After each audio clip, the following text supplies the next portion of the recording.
At Everton, Roberto Martinez called him the best English centre-half since Bobby Moore.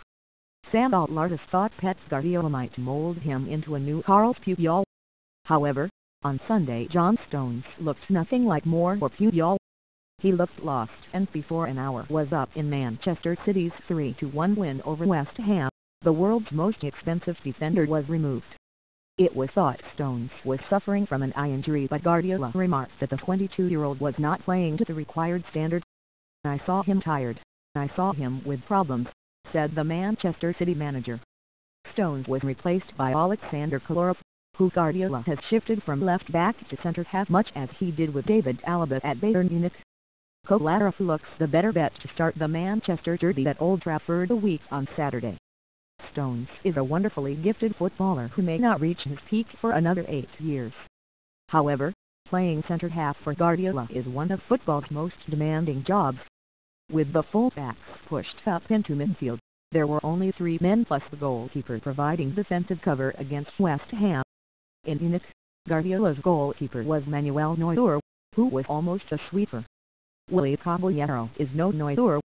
Fernandinho as the sole holding midfielder will be put under enormous pressure.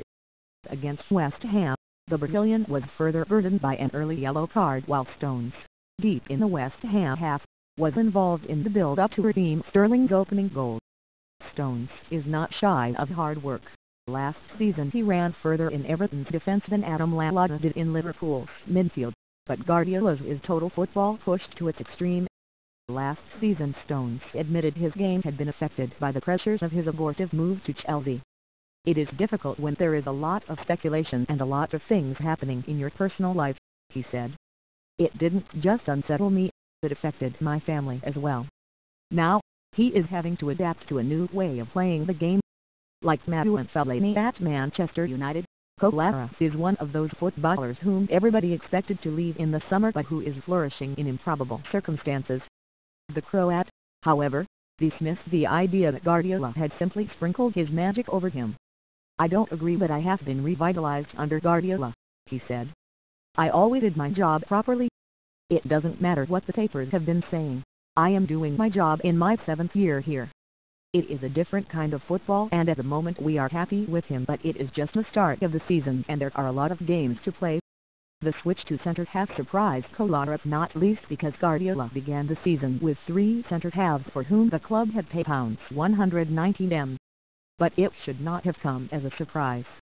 Whether switching Javier Mascherano from a holding midfielder to a centre-half at Barcelona or shifting Philipp Lahm into midfield at Bayern, Guardiola tends to seek imaginative solutions from within his own squad.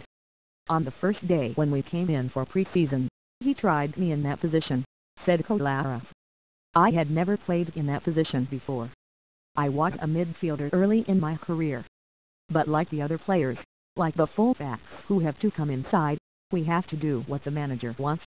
I am enjoying playing centre-half because we have a lot of possession and I have more of the ball than I do in the full-back positions," he said. "The derby is a big game, not just for the city but for the world. There are 2 new managers at both clubs and I am looking forward to playing in the game. If Joe Hart is the big English casualty of Guardiola's coming, he looks set to make a loan move to Torino, and Stones has not started as smoothly as he would have hoped. The winner in the opening weeks has been Sterling.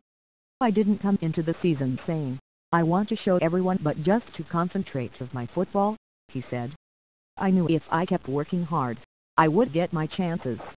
I made a promise that when I came back at the start of the season I am going to work hard and be as consistent as I can." Last season was a steep learning curve. Sterling knew he would have Guardiola's backing at least in the opening weeks. The Manchester City manager called him when Sterling was in Chantilly with the England squad to express his support. In another part of France, at the Belgian training camp, José Mourinho was doing the same with Fellaini. "It was a big lift," said Sterling.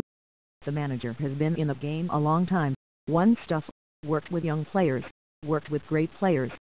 He has been a massive help, not just to me but the whole team.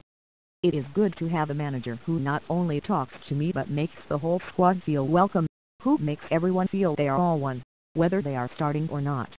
Everyone is hungry and everyone is ready to run for him and play for him."